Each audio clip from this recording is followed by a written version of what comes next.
Okay. Good afternoon. How are you today? Good afternoon. Well, thank you. That's good. I'm Karen. Nice to meet you, Karen. My name is Vladimir. And starting off this interview, I would like you to explain yourself or introduce yourself by introducing who you are, what you do, or what you used to do.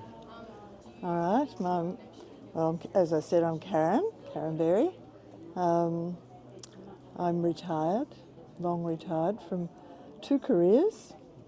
First one was teaching, secondary teaching for 35 years. And then I trained as a psychotherapist, and I did that for 15 years. Right. So, Which one did you enjoy most? look, aspects of both. They were both really good, especially the last 15 years of my teaching, because I was in a school that I loved, and I was deputy principal there. You know, it was good experience. Year 12 coordinator for a while. And the other one was so different because instead of focusing on adolescents, I focused on a relationship stuff, so couples mostly. Couple counselling? Couple counselling mostly. Yeah, that's what I specialised in. I still saw individuals, but that's what I enjoyed most. So they were very different, both very different. Yeah. Yeah. Interesting. And what made you choose to finish secondary school teaching and move on to...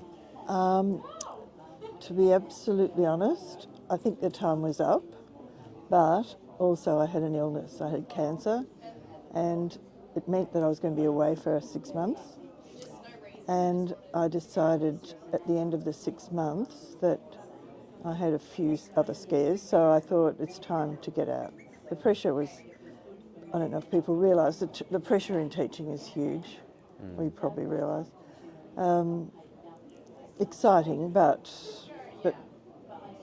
my doctor said, do you have to work under so much stress?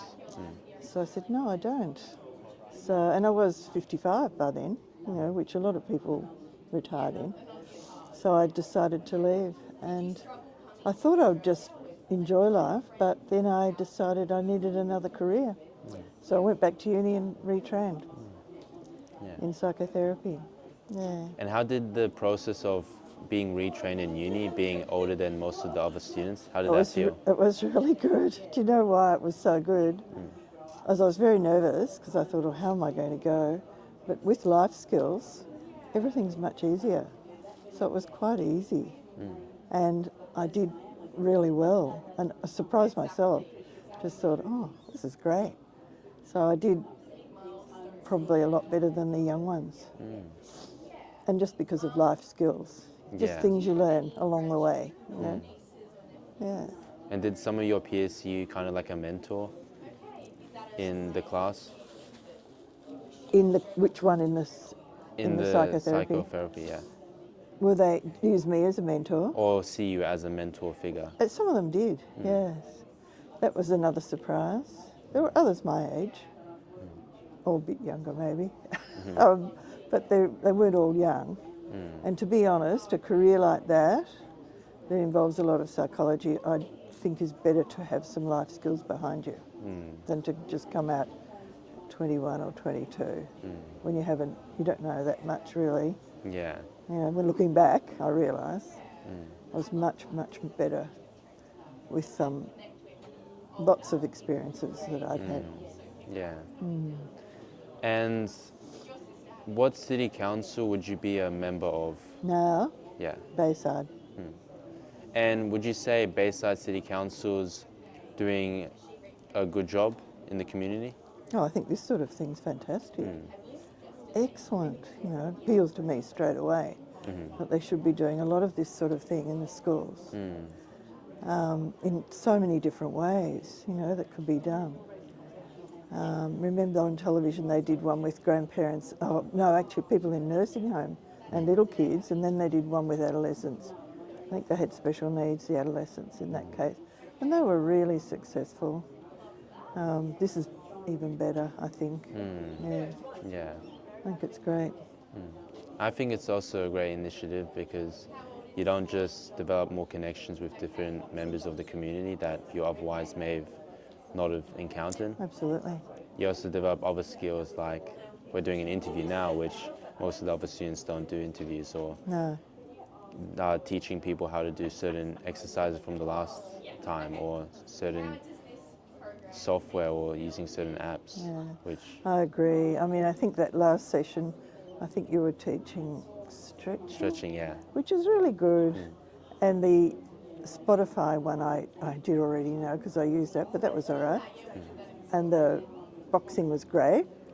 And the AI was all new to me, and I've really followed up on that.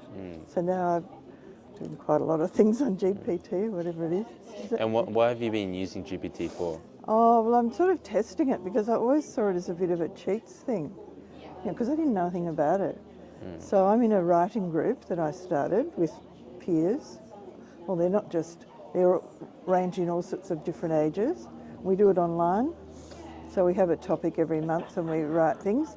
And one of them I suspected that it wasn't his work. I just suspected, I suppose, from years of teaching. And so now I would never accuse him of that, but I'm going to put in a topic called using, is using AI relative in creative writing, considering our integrity and our creativity, and see what they say. Yeah. Last questions. Okay. And is there any issues that touch you in the community that you would like the council to address, or other organisations in the community address? Look, that's a good question, because I think there are two areas and we're dealing with them now. I think maybe more can be done with adolescents and involving them in community stuff, and more can be done with the elderly and involve them in stuff like we're doing today. Both those areas I think could be improved on. Yeah. Especially when there's lots of elderly that are put in nursing homes, or Oh, I know, and you don't know what's going to happen next, you know? yeah, You just think, in another couple of years I might not ever be able to do this. yeah, Who knows? never know. No. Is there any other parts of the community that you're also a member of, or that you participate in, other than like the writing group? I've got two book groups, both that I started, and one's been going for 24 years and one's going now on its seventh year. I go to U3A, University of Third Age, and I do Shakespeare class with them, and I joined a chess club because I learnt to play chess during COVID. Yeah. Yeah, so all those things. I'm busy, and I've got I've got 12 grandchildren, so I'm busy with them too. Definitely, yeah. What would you say having grandchildren is like versus the elderly that don't have any grandchildren or children? Oh, it's just wonderful. It makes my life. I just adore them, and I can't imagine not having them. I can't imagine it. I do a lot with them. A lot, yeah. It's kind of a bit of your lineage in a way, or your bloodline continuing. Yeah, that's true. Yeah, that's a good point. Yeah, it is. You like to think you're passing on. Well, I like to think I'm passing on proper family values that I treasure. Try to relate them with them. Yeah. Yeah. I think we have to wrap it up, just because it's a school project and the interview is a bit deadline-ish. But all right, thank you very much, Thank Karen. you. Thank you. Thank you for the interview. Have a wonderful day. Thank you very much. Thank you.